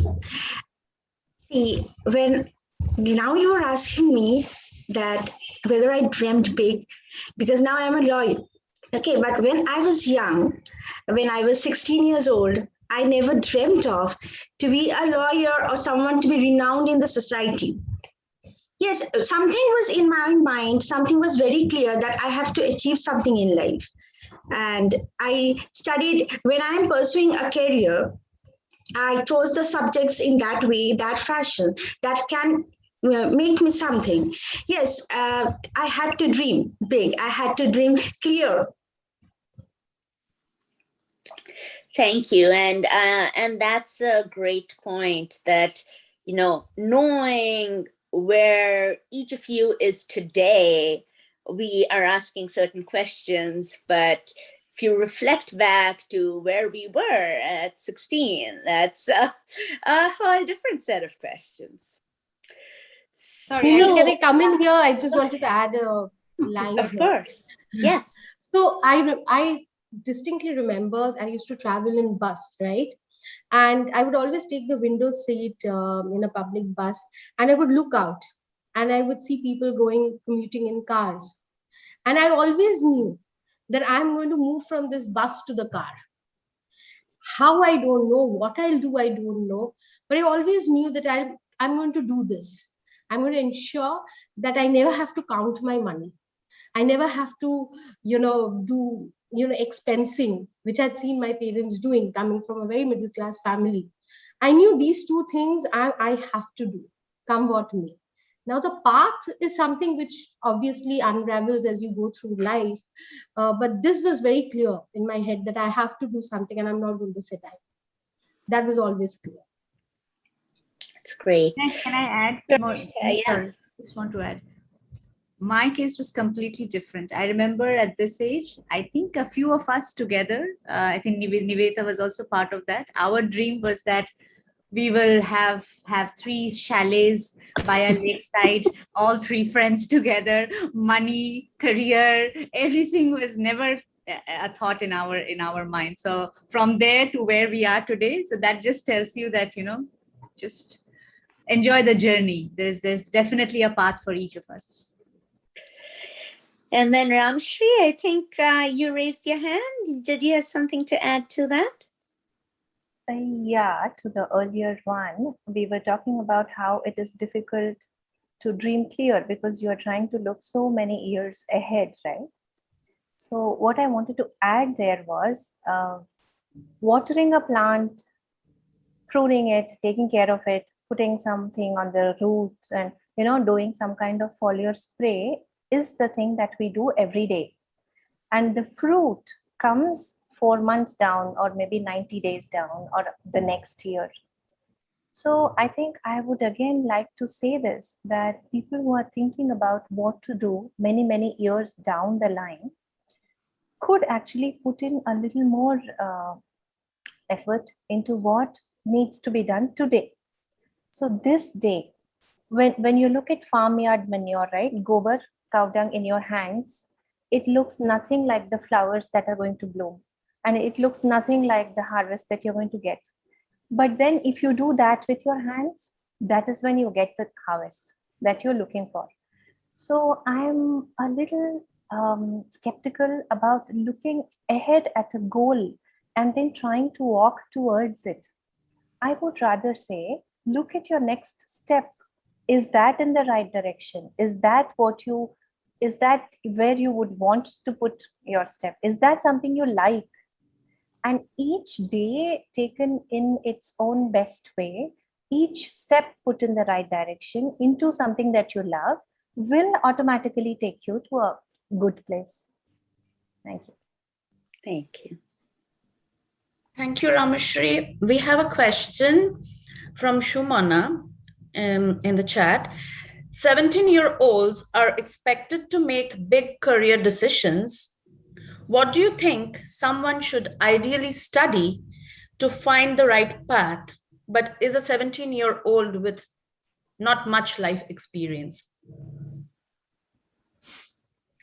Yep, Rameshri, you can go ahead. Yeah, I think that's a very mature question, actually. And I have a semblance of a good answer for that. See, when we were young, which is 25 years ago, we had all these set paths, right? Engineering and medicine, ABC. Now the trend is changing beautifully, and people are looking at liberal arts. People are looking at studying a whole lot of aspects of the same thing. So people are studying the historicity of science. People are studying the artistry in medicine, right? People are studying the science within agriculture. So liberal arts is what gives people an option to study all these things and study the same thing from many angles. So people who are looking at entering their undergrad degrees now, I would definitely recommend that they all consider liberal arts because of so many reasons. One is they learn more in depth, they keep their options open, and they come to a better realization of what they themselves are like.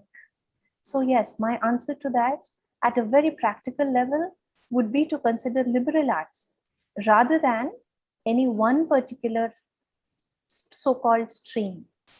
I would say that. Thank you. Go ahead, Sriyoshi. Yeah, so I'll share a very small incident about my life. That is, when I was just getting out of school, obviously the conventional thoughts were that you have to do either an engineering or you have to become a doctor. Our generation was still under that purview, but I actually fought out of that. I went into the stream where I really wanted to be. Now, the thing is that it's not that I'm right now, after 10 years of college, I'm not still stuck with mathematics. But at the end of the day, I'm happy for my decision back then. My mother fought a lot with me. She wanted me to become an engineer. Why? Because you'll get a job at the end of 4 years. Dude, I got a job at the end of 3 years of my mathematics honors course. So yeah, it's just that do not follow convention. Follow your own heart. See what you are actually meant for, or see what you are actually good at. That is the only thing that I would say. And yes, what Rameshri said, do not think of 10 years ahead of your life. Think of the next step. Is that in the right direction? Go Yes. ahead, Niva. I do want to add one thing here, because these 2 points, like what Ramshri and Sreyashi said, are while very important in their rights. One of my realization has also been nobody cares about your dream as much as you do. So do you want to fund your own dream? Then go learn things that will pay you and then fund your own dream. Because to be fortunate enough to have an institution fund you to write, fund you to dance, fund you to do something really crazy and unconventional is going to be very competitive. I'm not saying those avenues do not exist, but they're going to be competitive. So it's keep an eye out for that, become self-reliant, because your freedom is a big thing. Be the captain of your ship. You are the captain of your ship. Great. Also, sorry, I just wanted to say that unlike us, we had to divide ourselves into streams, and we didn't have too many options when we were studying, in school. Nowadays, the boards actually allow you to cross over and take subjects of your choice. And universities are far more accepting of people who do not follow conventional paths. Also, universities, increasingly with the coming of private universities in India, universities offer you many more choices. It's perfectly possible to take a major which is from the sciences and a minor which is from the humanities, or vice versa, and you would, you'd be able to study what you want to. So, I don't think you should close your options at any point of time. And like Nivedi said, you are the one that matters, and your dreams are the ones that count. So take whatever you want to, study whatever you want to. Anything you study is only going to enrich you. It's not going to hold you back. And you will make your way out. You will, as long as you are passionate about what you are learning. You will find your way in the world. No one can stop you. Go ahead, Priya. Yeah, I just wanted to just add on to what Manjunati just said. When you're choosing a career, you don't know where you want to go. The best thing is to actually just list down things that you really like. See, Google, search if you don't know, talk to friends, talk to people. If you know people from different unconventional career paths or anything that interests you, talk to people from those backgrounds.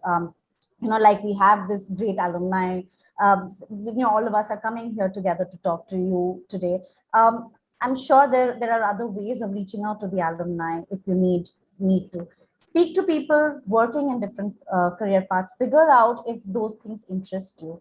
Because at the end of the day, if you get stuck in a thing that you are supposed, you don't enjoy doing, but you do it just because, you will never really be successful, and you will not be really happy. So you have to find a middle path between chasing your dreams and being practical also. So ideally, the best way to do is list out your wishes, your dreams, your aspirations, things that may sound crazy, and see what are the actual career options from there, and speak to people. Piyu, you wanted to add something? Yeah, I wanted to add something. I wanted to say, what, ultimately, when we are young, we all think about, oh my gosh, here is a year lost, right? Ekta bochor noshto hoye jabe. But you think about how do we move forward? And I'm a true believer in if you're not happy where you are, let's say you got into doing math at Xavier's, for example, and I'm picking on Shoshi here for a little bit, but you do that for a year and you realize, what, I didn't imagine math to be this. Math gets to be very different very, very quickly from what it was in class 12. And so ultimately, if you're really not happy where you are, I think that is a time for self-reflection and evaluation and figuring out, what, this is not where I want to be, and to make that change, to jump to figure out how am I going to change this, because you're not going to be happy doing that for 2 additional years, and that could closet you or shoebox you into something that you'll be unhappy with for the rest of your life potentially. And so I know of many people that, went down the engineering path and ended up being musicians, or ended up being wedding photographers, or, and when you think about that and you're like, wow, a wedding photographer, I mean, you have a BTech from JU, right? And ultimately that's what floats their boat. And that's what you got to figure out is what floats my boat. Does writing policy, for me, it was, writing laws and writing policy, and finding that perfect marriage of history, social studies, and geology, and all these other things that an urban planner does. And but that could be wedding photography for you, right? And or producing wedding video, whatever that is, that little niche that really makes you think about going into work, or excited about doing what you want to do. So at 16 and 17, losing a year is really should not be a trauma, because it's just 1 year in a very, very long journey. So I just wanted to add that. So I think I'd like to wrap up this question with my thoughts on it. We have on our panel today a lot of very focused people. But it is also possible that, at the age of 16 or 17, you don't know what your passion is. You don't know what your dream is. It's possible that you won't figure it out for many years. And that also is okay. And at that point, if you decide, you know what, engineering is not my passion, but I can get into engineering college, I'm going to get a job, and I'll do that for, 8 hours a day or 10 hours a day. But I'm going to keep my mind open and figure out what my passion is. And when I figure it out, then I'll have saved up enough money to try and pursue that passion.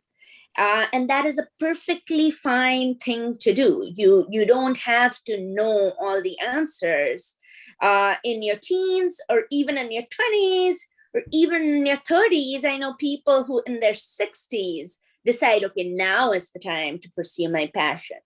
So, it's okay to not have the answer right away. Okay, so moving on to the next question. Do you regret any of the choices you made, Orko-Priya?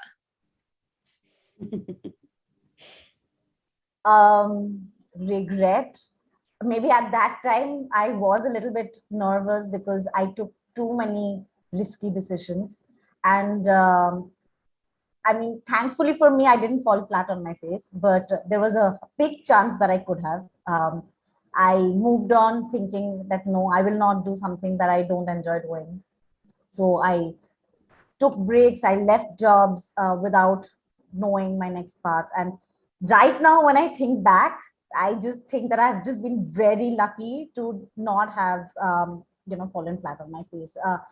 So maybe I would have been I should have taken slightly less risks, but I won't say that I regret anything, because they've brought me to where I am, and all the mistakes have also helped me grow. But yeah, that is probably something I should have been a little bit more careful about. Can I also add? Could I add here, Yeah, please go so ahead. I mentioned that I'd studied economics because I didn't get into design, and I was pretty dismal at that time. I was like, what am I doing in my life? But honestly, I went back, like I said, to teach economics, right? I teach economics and sustainable development. And I really learned economics through practice in the subsequent years. So those 3 years of feeding the brain with micro, macro, and all that jazz, and I was wondering what the hell's being fed into my brain. But in later years, when you actually are able to connect what you've learned with practice, that's when it all begins to make sense. So often the learning journey can be a bit frustrating because you really don't know what it's leading up to. But then when you put your hands into work and muddy it a little bit, then the pieces really start falling in place. For instance, I would reckon that if I were writing my board exams right now, I feel I would do it with much more confidence, knowing what all this is about. At that time, it was just feeding the brain and putting it out. But now I understand many of these concepts and all of that much better. So just hold on, really. The learning process can be arduous and difficult. So, and you may feel terrible about it at this moment, but it'll all work out. No, I wanted to add, Mimi, that, sorry. Go ahead, Sharmishta, go ahead. No, that if you ask me, I believe that, yeah, there's always two sides of the coin. Like, for example, if you ask me, yeah, I do regret that, at one point my career was going so well while in Singapore, then I moved to South Africa. But if I hadn't made that move, I wouldn't have met those wonderful people there, I wouldn't have seen that wonderful culture, the experience that I had. So there's always two sides to it. You will always, I believe, my experiences, you will always have regrets why I didn't do this, but you'll always be grateful for that same reason why you did that. So it's all about, again, once again, it's all about your priorities, what you want to do at that point of time. There'll always be two paths. When you choose one path, you will not go one path. So it's just, you need to figure out whether the gratitude from the things that you have achieved in the path you took weighs more than what you missed out in the path that you didn't take. Great. Piyu, you wanted to say something? Yeah, I think, having curiosity, and retaining that, will always help you make those choices, right? To determine whether, exactly as Sharmishta said, right, that does the gratitude that you get out of what you're choosing because of the curiosity that you have is going to outweigh, the thing that you're leaving behind or you're setting aside. And so retaining that curiosity is very important, whether it's a curiosity for learning or whether it's a curiosity of just obtaining a new experience and you learn from it. So ultimately, it's how your curiosity will drive you down to your ultimate, maybe you don't know what the goal is, but will drive you down that path. So, yeah. Thank you. Devjani, did I see your hand? Okay, so then I will wrap up this session with one final question, which really is addressed to everybody. We have had a lot of inspirational things said during this Q&A. So I'm going to ask, what practical advice do you have for a young person to build community? And Shuparnali, if we can start with you.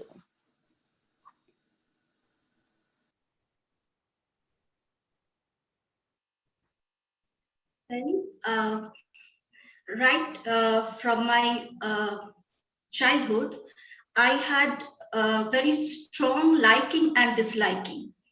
I liked whatever, my vision was clear. Like I loved adventure, I loved travel, and one novel, Antarctica Expedition, inspired me a lot. Though I knew from the very first day I took up that subject that it's a very challenging subject, and in those days, challenging profession, especially in those days. But I followed my heart, I followed my passion, and I pursued that subject. I faced opposition, but I pursued that subject.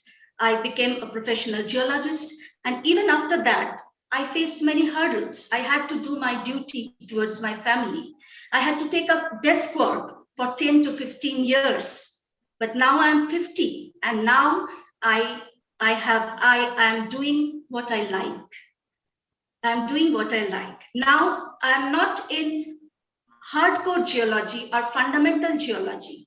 I'm working in multidisciplinary science that is related to public good, groundwater contamination, environmental pollution, and that is related to doing something for the community. I've always wanted to do that. And at this age, I'm doing that. So life is full of opportunities. You don't know when you will get that opportunity. Maybe in 30s, 40s, 50s, or even in 60s. We don't know. Thank you, Shubharnadi. I think this is a question that both Munjima and Jayapadma answered on the chat, but still, if you would like to speak to it a little bit, what practical advice do you have for a young person on building community? Jayadi, would you like to go first? I mean, you could go, I could go after you. Yeah. All right, so it's very simple. Keep open. Keep yourself open. Meet people. Be ready to learn from them. You need to be sure of who you are, and you will find your community. You can be a quiet person. You could be an introvert. I'm someone who has a great deal of difficulty mingling with people. I am not an extrovert, which comes as a big surprise to a lot of people who know me because they think I am, but I'm not. So I have always found it very difficult to go into a new space and find my people, my tribe, as you would say. But it's whenever I've left myself vulnerable and I have gone out and opened up myself to meeting people, listening to them, I found that finding people whom I like and who have contributed to my life has been incredibly easy. It's just the initial bit that you have to hesitate. That's where you worry about yourself. You want to protect yourself a little. But I think being open and vulnerable is key. As long as you do that, you will always find the right people. Over to you, Jayadi. Totally agree there, Manjima. And being open, being curious, being true to yourself. What I found very relevant is also to connect with the immediate community around you, and vital to know right from that circle, really. Your neighborhood, for instance. I mean, the air we breathe is common, and that's something we've struggled, say, for people living in the NCR or even in other big cities. It's like you have to be worried about the air that you breathe, and you can't fix it by yourself. You can fix it only if you're thinking about it as a community, right? So it's as basic as that. Where's your water coming from, for instance? Where does your trash go? Who's collecting that trash? Who's fixing that for you, right? Yeah, the food you eat, Ramashri is indicating. Where is that coming from, right? So it's vital that we begin to know, and often we blindside all of that. Really, we just so caught up in what we want to do in our lives and the choices that we are making that we just don't pause and look around at the environment that we are in. And right there, I think we'll start the beginnings of building community, because it's something that's affecting all of us collectively. I so totally agree with Jayapadma. This idea of community, somehow, I don't know why we speak only about other human beings, because we ourselves are a community. I'm sure Dr. Shohini will confirm. We have this whole research going on about the gut microbiome, and we have a whole system living in us. And the air that we breathe is from that tree. And then if there's no tree, there's no you. So how close is that tree to your community? It's your life. The food that you eat in 4 hours, it is you.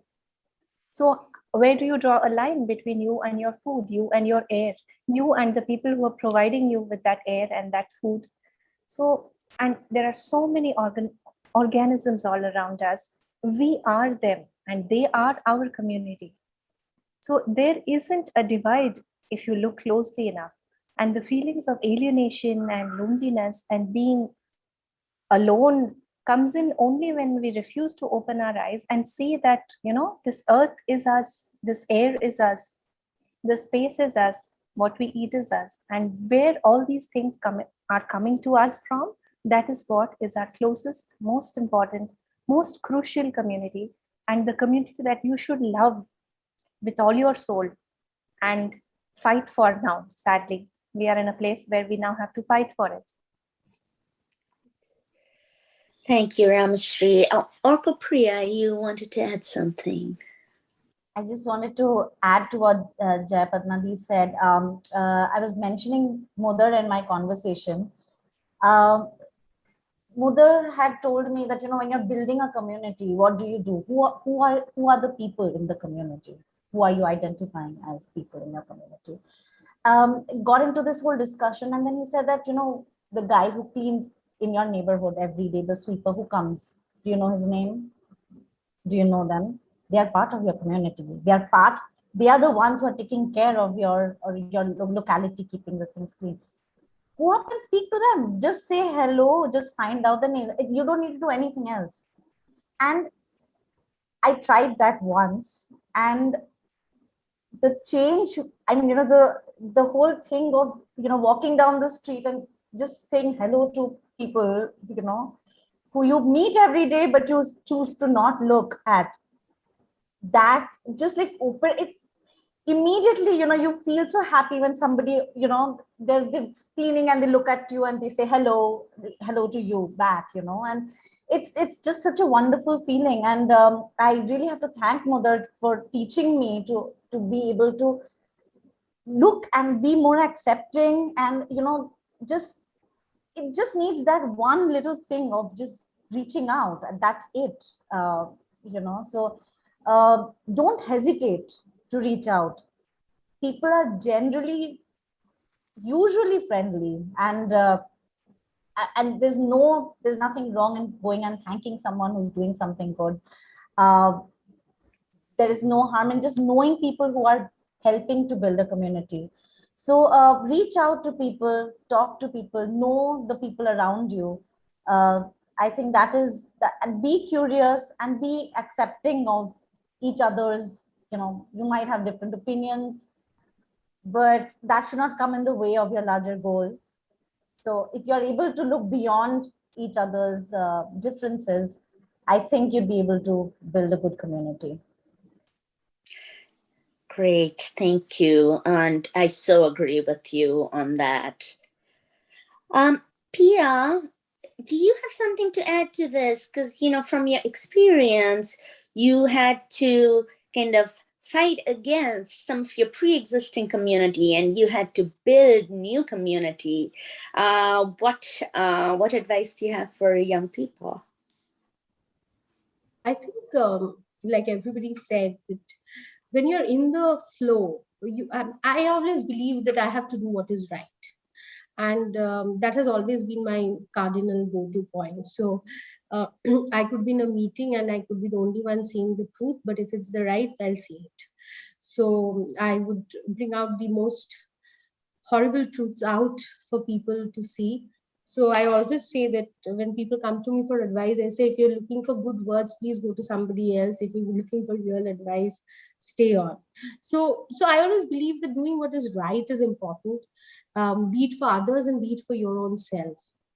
And that's so to wake up in the morning and look at the mirror and say, yeah, today was a day well spent and I did everything which is right. That's very important for me. And I always tell everybody around that, you have a career. It doesn't matter, it's a career or you're a homemaker or whatever it is. But I often say this, that, say you're 40 years and somebody who's taking shortcuts, is the boss's favorite and hence getting a few extra penny and whatever, is driving a Jag and you're driving a Maruti, and maybe that Jag will stop 20 years later, but your Maruti will move to a Merc, move to a BMW, move to a Jag or whatever, and will continue for 35 years. And that is what is more important. To sustain one's growth is as important as the growth itself. And people, when they're in the journey, they always think that, okay, if I'm getting it, if I'm doubling my salary, if I'm getting a good role, if I'm getting a good profile, that is the path to fame. That is not, because it's a far bigger journey. So always think that, this is a journey which is not a sprint, it's a marathon. I have to run a marathon, so I will not take shortcuts. I will do what is right. I will put in the effort where it deserves. So that's important, to know always where your cardinals lie. I've seen so many professionals who've really done well, and I would stare at them and say, and they're getting promotions year after year.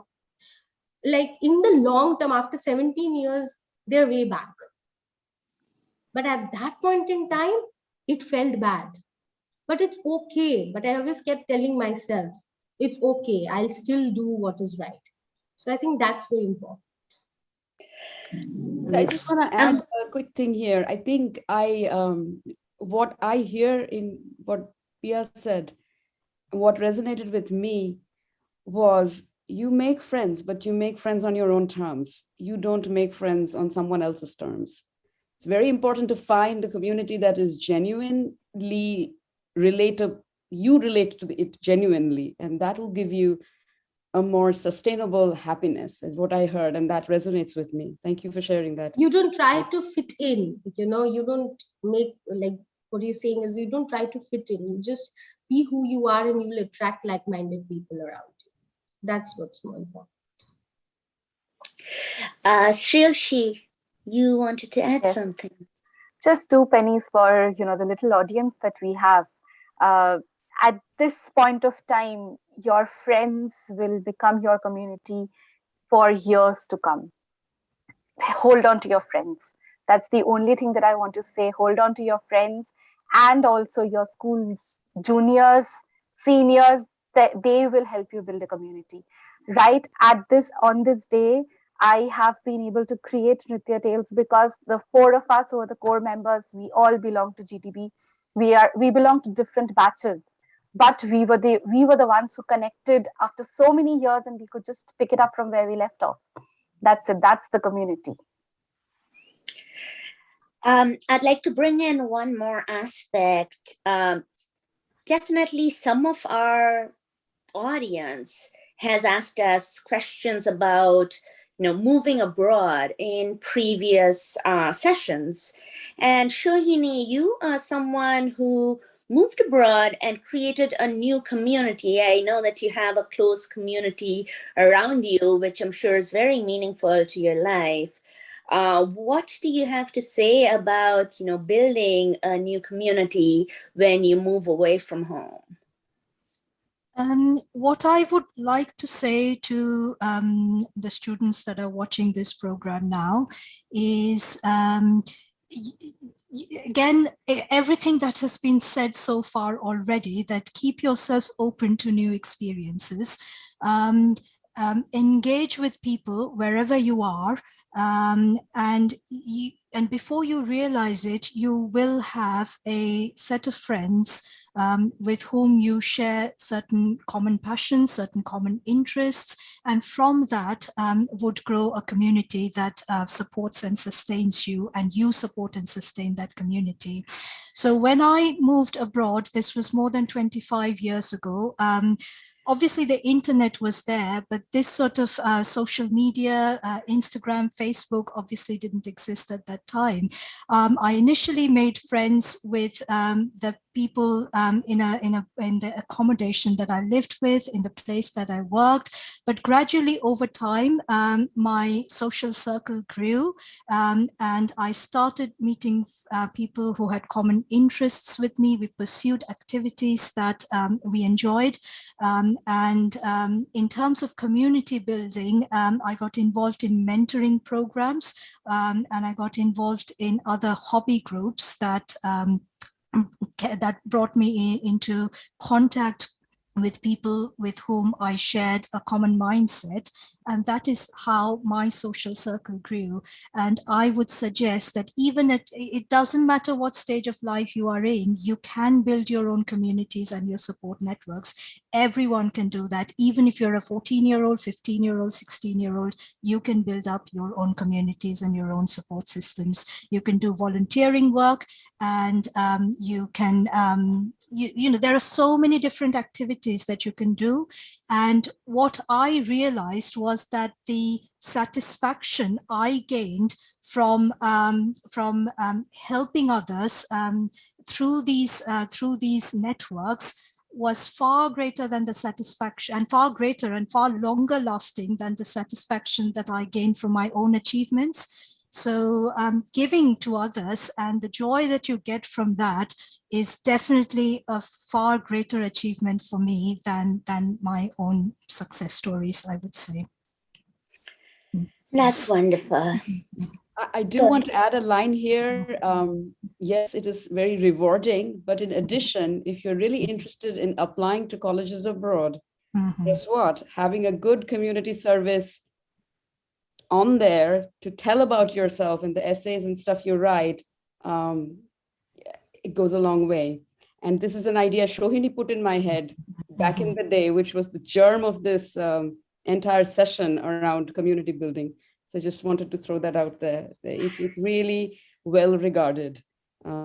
Absolutely. I mean, I do a little bit of recruitment and interviewing, and we do really look at the back page of the CV. And I'm sure all of you will, I mean, these were new concepts when we were starting out in our careers, but, we knew about intelligence and, IQs, but the new concept of emotional intelligence and the ability to communicate, to work as a team, and all the other aspects of emotional intelligence, like managing, understanding, perceiving your emotions, self-awareness, empathy, motivation, self-regulation, and social skills. These are becoming more and more important, and participating in community building activities can give you something to speak about when you come for interviews. And we always look for people who have well-rounded personalities. So it is not just your degrees that are important. It is what you are like as a person. Are you a good team worker? Will you get along well with the rest of the people working with you? These are equally and sometimes more important than your actual degrees. So think about that when you are building up your careers, and it will stand you in good stead when it comes to applying for jobs. Thanks so much, Shohini. And I know that other people have more to add here, but we are going to have to wrap up. We are well over the 2-hour mark. I hope this was a useful session for all of our audience.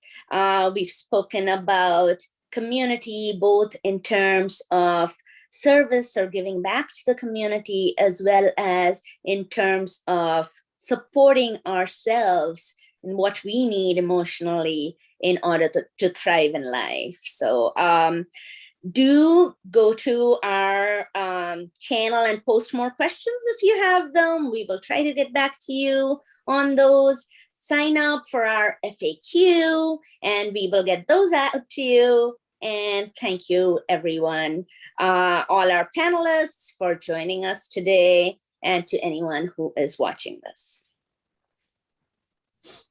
Yep. Okay. And I just want to mention our technical host, Piyush Ghosh, thank you. Our session lead, Monjima Chatterjee, thank you. Mimi Gupta, Suchandra Goswami, thank you for being moderators. And our design team, Sanjukta, Mumia, Devjani, thank you. Stay safe. Have a wonderful, wonderful holiday season. And go dream big. Go dream big. Go dream big. Go dream big. So dream big. Go dream big. Go dream big.